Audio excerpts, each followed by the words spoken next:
This video is sponsored by Logitech. Now, to run a professional live stream, it takes a lot of setup and a lot of work. For example, my personal streaming setup has 2 professional cameras, capture cards, a custom-built PC, software that needs to be manually configured, along with filters and plugins, and the list goes on. This can get very expensive, and quite frankly, that's a lot of stuff to set up for the average user and could discourage many away from live streaming in general. Now, you could just stream from your smartphone, but the quality is never as good as having a proper setup. So to make things extremely easy, Logitech has a really cool product called the Mevo Start. It basically allows you to stream from anywhere in the world as long as you have an internet connection. The Mevo Start looks like a portable action camera, but it's more of an all-in-one device with built-in audio, a place to add storage, Bluetooth and Wi-Fi, so you can stream to your platform of choice. A single Logitech Mevo Start camera costs $399, or if you want a multi-camera setup like I have here, the 3-pack retails for $999. Now, regardless of which option you go for, it comes with a USB Type-C to Type-A cable in the box, and this just allows you to continuously power the cameras instead of using the built-in battery. The camera itself is dense, but it's not too big, and on the back you have a bunch of different things you can connect to it. For example, there is a micro SD card slot at the bottom if you want to record footage locally. There is a Type-C port to connect the cable. You have an audio jack to connect a physical microphone instead of using the built-in ones, which will give you better sound quality. And then you have a power button to turn the device on and off. But you also have these 4 indicator lights at the top, which let you know that the device is on. It also tells you how much battery's left, and it also flashes if it's trying to pair. I mean, they put a lot of thought into this because there's even a 1/4" 20 socket that lets you mount it to a stand like this one. So instead of explaining everything to you, it's probably best to show you exactly what everything is going to look like. So right now I have 3 cameras set up. Don't use the regular Mevo app. That's only good for 1 camera. If you have more than 1, you want to use the Mevo multicam application. It's just going to give you a lot more granular control. So right now all the cameras are loading up and connecting to the iPad automatically, and as soon as all of them loads up, I'm going to hit the record button so that we can record all the cameras at the exact same time. But you also have the option of going live if you really want to. Now I'm going to hit record. Make sure that the quality of the device is as high as can be. So if you have good Wi-Fi, generally you're going to want to keep it on 1080p. If the Wi-Fi in the area is not that great, maybe you want to lower the resolution a little bit to 720p or 480. It really depends on your situation. You could also record to an SD card, but I don't have any inserted to either of these cameras. So I'm going to leave it at 1080p. I'm going to hit start recording, and this is exactly what the front-facing camera is going to look like if you use this for your stream. Now, you can manipulate a lot of things. For example, if I want to change the way the image looks, I can go to image adjustments and really manipulate the look and feel. For example, when I had this on normal mode, I found it to be way too bright and it was blowing me out. So instead, I went into custom mode and I fixed what I thought would look the best for my lighting scenario. So for example, I changed the shutter to 1/60, I lowered the ISO, I put it to the exact white balance of what it's supposed to be in this room. I messed with the contrast a little bit and it gave me this exact look. And I did the same thing for all of the other cameras so that everything felt very consistent between all of them. I wanted all the colors to match.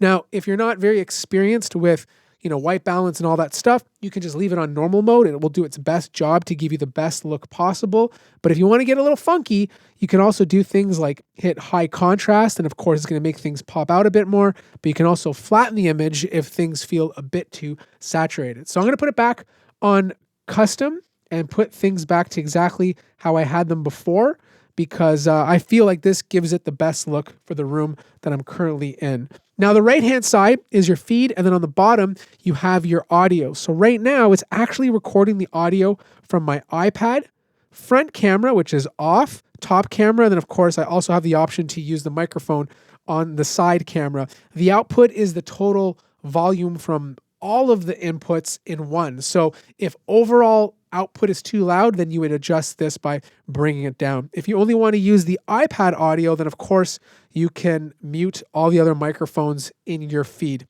If you want to enable the iPad to use audio, you would go to the plus sign, and then under audio, you have the option over here to enable it. Now listen, for audio, whatever's closest to your mouth is going to sound the best. So right now I'm using Logitech's Blue Sona, which is a very great XLR mic. It sounds fantastic.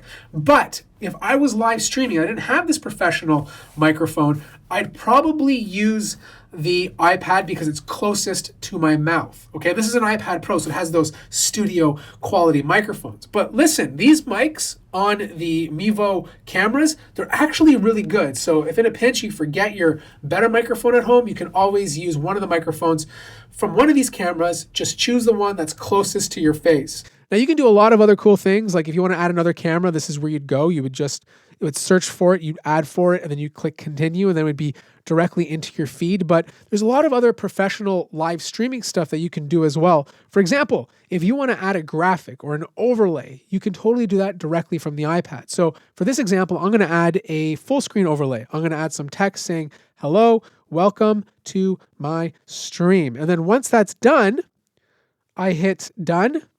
And then it's going to stay here. And I have the option to add it whenever I want. So if I hit it right now, you can see right here, this is what everybody's going to see on my stream. And then if I want to disable it, I just click on it again. The other cool feature is picture in picture. And again, you can add it by clicking on picture in picture, selecting the camera that you want to be smaller. So for example, I already have one for this iPad, but let's add the top camera as well in case I ever want to switch to it. For example, let's say I'm showing something on the table, but I also want people to see my face. I click on that. I can select the type of image or kind of crop around it. I'm going to go with a square, and then I can place it wherever I want, on the top, in the center. But let's put it on the bottom left. Actually, let's put it on the bottom right, which is pretty typical for most streamers. You can also increase the size if you want it a bit bigger. And once you're done fiddling with the settings, you just hit done, and then there you go. You have the option to look at it on the bottom right-hand corner whenever you want. So if I switch back, and let's say, for example, I change to this camera, that picture-in-picture is going to stay there in the right-hand corner the entire time. If I'm sick of looking at it, I'll click on this little picture over here, and then I can disable it by pressing it again.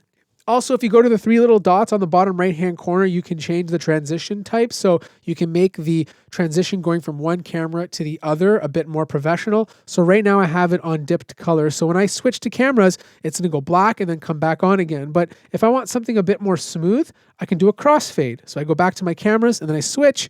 You're going to see a crossfade happen when I go between different cameras. Same thing holds true if you do an edge wipe. It's going to change the graphic that happens, or the animation rather, when you switch between different cameras. It's crazy that Logitech has thought of all this and put it on the iPad. You have to understand something, people. Doing this with professional equipment requires time to set all of this up. I'm literally doing this within seconds, which is crazy. Now, because these cameras have a wide aspect ratio, you can crop into stuff. So for example, this little side camera, I want to crop in a bit more because it's showing the entire space. But the problem is there's a lot of wasted space that you really don't need to see. So if I want you to focus more on the iPad, I can take this little square and draw it around the iPad, hit done, and then it's going to crop into the iPad a bit more to give the viewer a better look. Now, be careful with this, okay? These are 1080p cameras. So the more you crop in, the more quality you are going to lose.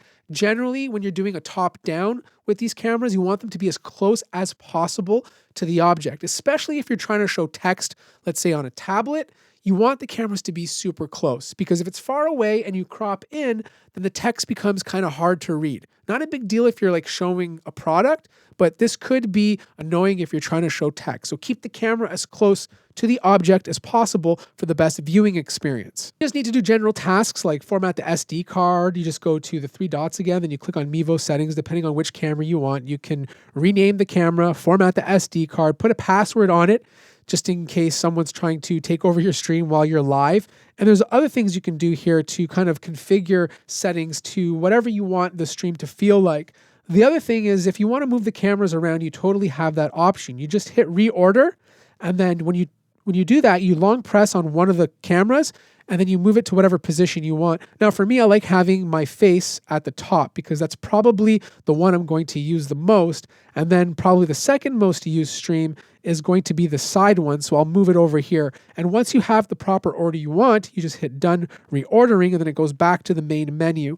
Now here's the live option. And this is where you'd go if you want to stream to Facebook, YouTube, or a custom RTMP. Like I mentioned before, if you want to live broadcast to different networks at the exact same time, you will have to subscribe to Mevo Pro to do that. But if you're just streaming to one specific platform, that's obviously included with the product. Another thing I want to show you is the auto director. If you're so busy trying to talk to your audience and do things, and you don't have time to, like, let's say, change the cameras yourself, you can use the auto director. All you have to do is tap on it, and then you can select the time you want it to switch between cameras.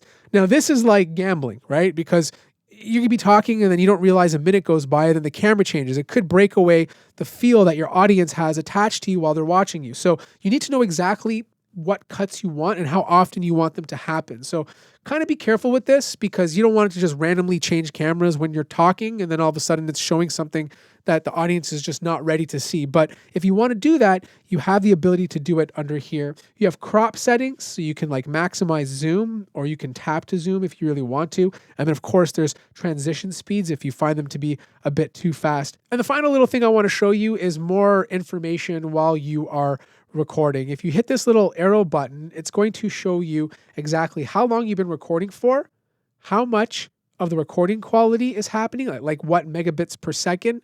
And it's also letting you know how much free space I have left on this iPad. Obviously, I have a lot, so I can stream for a very long time. But if you're recording to the device, but also live streaming, and let's say you want to use this for post-production, you can kind of take a look at that and just make sure you're within those boundaries. So hopefully that gives you a good idea on how powerful the software experience that Logitech provides for the Mevo Start cameras. Even if you don't intend to use them all the time for live streaming, you can simply just take one of the cameras and use it as a webcam for your conference call. So you have the best of both worlds. If you have any questions, let me know in the comment section down below. If you're interested in picking it up, there'll be a link in the description as well. And also let me know how you like the sound quality coming from the Logitech Blue Sona. I'm curious what you guys think. Like the video if you liked it, subscribe if you haven't already, and I'll see you guys in the next one.